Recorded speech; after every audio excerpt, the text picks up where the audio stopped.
নমস্কার বন্ধুরা, পুষ্পশ্রী নার্সারি কোলাঘাট। আমি কমল। আর গাছের জন্য ছোট ছোট টিপস আর এরকম কয়েকটা টিপস আমরা নেব।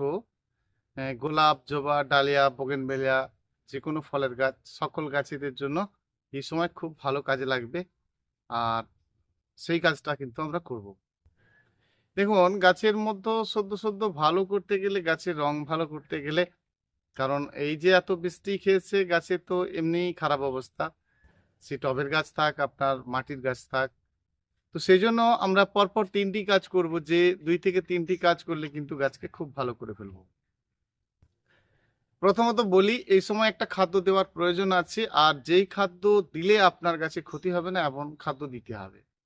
যেটা আপনি বর্ষার পরেও আপনি গাছের উপরে, বা বর্ষা হচ্ছেও আপনি দিচ্ছেন, কোনো ক্ষতি হবে না, সেই খাদ্য আপনাকে দিতে হবে। সেই খাদ্যটা দিলে কিন্তু আপনি গাছকে খুব ভালো করে নিতে পারবেন। কারণ ফাঙ্গাস এটা করার একটা বিষয় থাকে, আর সেই বিষয়টা আমাদেরকে জানতে হয়। তাহলে আমরা অতি সহজেই প্রত্যেকেই কিন্তু গাছে ভালো করে খাদ্য দিতে পারি। তবে ওয়েদারটা একটু পরিষ্কার হতে হবে। প্রতিদিনই বৃষ্টি হলে তো আর হবে না। সেই জন্য বৃষ্টি কম হলেই আপনাকে জানতে হবে যে মোটামুটি আপনাকে একটা তরল খাদ্য দিতে হবে। তাহলে কি হবে, গাছের যে ফুল, গাছের ক্ষমতাটাই যদি না ভালো হয়, তাহলে ফুলটা কি করে ভালো হবে? সেই জন্য আমরা কিন্তু লিটারে 1 চামচ করে দিতে পারবো মাত্র বাদাম খোল। বাদাম খোল নেবেন, আর চামচে করে তুলবেন। তুলে সম্পূর্ণ ভরা ভরা দরকার নেই, মোটামুটি 1 চামচ হতে হবে আর কি। তো আপনি 1 চামচের জায়গায় একদম ভর্তি করে নেবেন সেটা কিন্তু নয়, মোটামুটি 1 চামচ নেবেন। প্রথমত যদি আপনার ছোট গাছ হয় আর একটু কম নেবেন। দেখুন, সবসময় বলবো যে কম নিলে ভালো, বেশি নিলে কখনোই ভালো নয়। সে আপনি গোড়াতে দেন আর গাছের উপরেই দেন। তাহলে ওই 1 লিটার জল আপনি কি করবেন, ধরুন আপনার স্প্রে করতে এত গাছ আছে, আপনার ছাদ বাগানের মধ্যে এত গাছ আছে, 5 লিটার জল লাগবে। তাহলে 5 লিটার জলের সঙ্গে আপনি নেবেন, কি নেবেন, ওই বাদাম খৈলটা নেবেন। শুধু বাদাম খৈলটা নয়, তাহলে আপনি প্রথমত এভাবে তো আর বাদাম খৈল আপনাকে কিনতে হবে। 100 গ্রাম বাদাম খৈল নিয়ে নিন। তাতে অল্প ওই 10 গ্রামের মতো ধরুন, বা তারও কম, 10, 26, 26 দানাটা দেবেন। আর ওটার থেকে 1 চামচ নেবেন। তাহলে আমরা 1 চামচের সাথে 10 গ্রামের থেকেও বেশি কম নিতে পারি আর কি, মানে 10 গ্রামের থেকেও কম নিতে পারি। তাহলে আমরা খুব ভালো করব। কারণ ওই দানা, ডেপির যে দানা বা 10, 26-এর দানা, আপনি যে কোনো একটা দানা দিতে পারেন। তবে বেশি কিন্তু দেওয়া যাবে না, পরিমাণ খুব কম রাখতে হবে। তাহলে আমরা মোটামুটি 10 থেকে 12টা দানা দিলেও আমাদের কাজ হবে। তাহলে আমরা 10 গ্রাম পর্যন্ত দিতে পারি।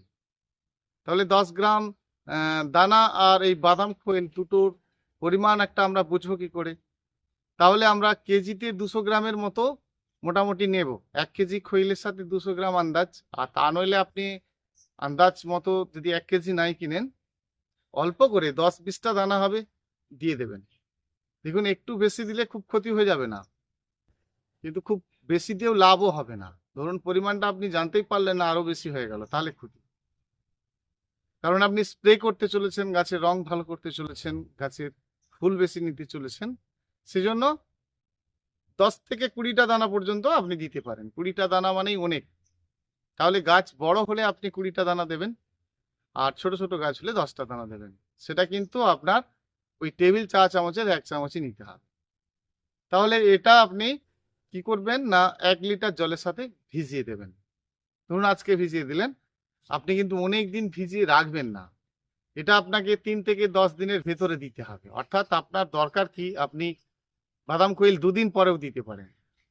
তাহলে অন্তত 2টো রাত আপনাকে যেতে হবে, 48 ঘন্টা যেতে হবে, তারপর আপনি কিন্তু দেবেন। তাহলে ওইটাকে আপনি কি সদ্য ওই 1 লিটার জলটা দেবেন না, ওর ওর 1 লিটার জল নয়, ওর সাথে আরো একটু জল এক্সট্রা করে দিয়ে দেবেন। তা ধরুন আরো 1 লিটারের মতো যদি আপনি দেন, আপনার ছোট গাছ ক্ষতি নেই, কিন্তু বড় গাছের ক্ষেত্রে আপনি দিতে পারেন, ওই 1 লিটার জলই দিতে পারেন। ওটাকে একটা কাপড়ের টুকরোতে করে সেটা ছেঁকে নেবেন। নেওয়ার পরে ওই জলটা কিন্তু আপনি গাছে স্প্রে করবেন। আর দেখবেন আপনার গাছ দারুণ সুন্দর হতে থাকবে। সপ্তাহে 2 বার 3 বার পর্যন্ত দিতে পারে। তাহলে গাছের যে আপনাদের রূপ খারাপ হয়ে আছে, যে গাছের কন্ডিশন খারাপ হয়ে গেছে, সেটা কিন্তু দুই ভাবে পাবে। এক গাছেও দেবেন, আবার ওই জলটা আপনি গাছের গোড়াতেও দেবেন। অর্থাৎ গাছকে স্নান করিয়ে, হাতে করে স্নান করিয়ে দেবেন। দুটোতেই কিন্তু সকল ধরনের ফুলের গাছ ভালো হবে। তবে গাছে যদি ফুল থাকা অবস্থায় আপনি দেন, পরিমাণটা কিন্তু আপনাকে আরেকটু বাড়িয়ে দিতে হবে। অর্থাৎ 1 লিটারে 1 লিটার জল দিয়ে দেবেন, তার মানে 2 লিটার জল করে দেবেন। কারণ গাছে আপনার ফুল অলরেডি আছে, আর সেক্ষেত্রে আপনি দিতে চলেছেন বিশেষ করে খৈলকে, সেখানে কিন্তু আপনাকে পরিমাণটা কম দিতে হবে। তাহলে এটা আপনারা একটু আন্দাজ মাপচুপ করে নেবেন। বাকি এটা তো একদিন করলেন, মোটামুটি সপ্তাহে আরেকটা দিন করুন। যেটা আপনাদেরকে বলেছিলাম যে ভেজানো চুন, সেটা আপনার যেই চুনই হোক না কেন, তার থেকে মাত্র 1 চিমটি নেবেন। অর্থাৎ 1 চিমটি চুন, ভেজানো চুন মানে 1 গ্রাম, 2 লিটার জলের সাথে ওটা একদিন স্প্রে করে দেবেন। দেখবেন ওই পাতার মধ্যে লালচে ভাব, পাতার যে রূপটা হারিয়ে যাওয়া, সব বন্ধ হয়ে যাবে। তাহলে এই দুটো কাজ আমরা কিন্তু করলে দারুণ ভালো কাজ পাবো। এবারে আপনারা এর মাঝে যদি গাছের পোকা বা অন্য কিছু থাকে, কি করবেন? তাহলে আপনি মাঝে কিন্তু যে কোনো একটা ফাঙ্গিসাইড দেবেন। তাহলে এই গ্যাপে 3টে কাজ আপনি করছেন। প্রথমত আপনি তরল খাদ্যর জলটা দিচ্ছেন, দ্বিতীয়ত আপনি কি করছেন না চুনের জলটা দিচ্ছেন, তৃতীয়ত কিন্তু আপনি যে কোনো একটা ফাঙ্গিসাইড দিচ্ছেন। তাহলে 3টেকে একসঙ্গে কিন্তু আপনি দেবেন না। দেখবেন কয়েকটা দিন গাছের রূপ অটোমেটিক বদলাতে থাকবে। বিশেষ করে যাদের গাছের পাতার মধ্যে ক্লোরোসিস, সাদা ভাব, লালচে ভাব, গাছের ক্ষমতা একদমই নেই, ধীরে ধীরে কিন্তু ফোকাস পাবে গাছের সৌন্দর্যতা। তাহলে ডোগাগুলো ফ্রিঞ্জ করবেন। মাটির মধ্যে যে শেকড়, এই অতিরিক্ত বর্ষাতে শেকড় পচে গেছে, সে সকলে কিন্তু ভালো কাজ হবে। তাহলে শেকড় পচে গেছে যাদের, তাদের ক্ষেত্রে এই মুহূর্তে দিলে কাজ হয়ে যাবে। কিন্তু পরবর্তী অবস্থায় বৃষ্টি থেমে গেলে যে গাছের অবস্থা খারাপ হয়ে গেছে, নিচের পাতা হলুদ হয়ে ঝরে গেছে, এই সকল বিষয়গুলো আছে। এই যে চুনটা দিতে বললাম, এতে পরিমাণ যদি আপনি বাড়িয়ে দেন, সকল পাতা হলুদ করে দেবে। দেখুন ওটাতে পাওয়ার বেশি করে দিলে কিন্তু আপনার গাছের পাতা বা ঝরিয়ে দেবে। তাহলে পরিমাণটা আপনাকে ঠিক যেমনটা বললাম এই অতটুকুই রাখতে হবে, বেশি করে দেবেন না। আর এই চুনটা কিন্তু বারে দেবেন না। তাহলে আপনার গাছের রং ফিরে গেলে আপনি কিন্তু বন্ধ করে দেবেন। তাহলে 1বার 2বার দিন গাছের রং ফ্রেশ হয়ে যাবে। এটা কথা দিতে পারি যে একদম ফ্রেশ হয়ে যাবে। অনেকেই উপকৃত হচ্ছেন, ফোন করে বলছেন। তো সেই জন্য আপনারাও দিয়ে দেখুন, আপনাদের কাজ হবে। শুধু মাটিতে এই যে ড্যাম্প আছে, গাছের শেকড় যে অনেকটা ল্যাস হয়ে যাচ্ছে, আর এই ভিজে থাকা টবের মাটি আস্তে আস্তে যত রৌদ্র বেরোবে না, রানিং ধরুন 1 মাসের বেশি বৃষ্টি হলো, মাটি কম্প্যাক্ট হয়ে যাবে। তো বৃষ্টির শেষে আপনাকে যেটা করতে হবে যে মাটিকে একবার কিন্তু এলোমেলো করতে হবে খুব ভালো করে। তাতে আপনি ভাবছেন যে আমার গাছে এলোমেলো করবো, আবার তো শেকড় কাটবে।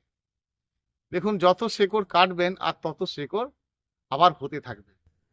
কিন্তু যত আপনার শেকড় পচতে থাকবে, তত কিন্তু শেকড় হবে না। অর্থাৎ আপনি যদি মাটিটাকে এলোমেলো করে দেন, ভেতরকার যে মাটি সেটা কিন্তু ধীরে ধীরে ভেতরে যে একদম অম্লাত্ব ধরে রেখেছে, অ্যাসিডিটি ধরে রেখেছে, সেটা কিন্তু একেবারে সুন্দরভাবে আবার গাছ নিঃশ্বাস ফেলাতে পারবে এক কথায়। তাহলে আমরা নিচের মাটিকে একবার এলোমেলো করে দেব।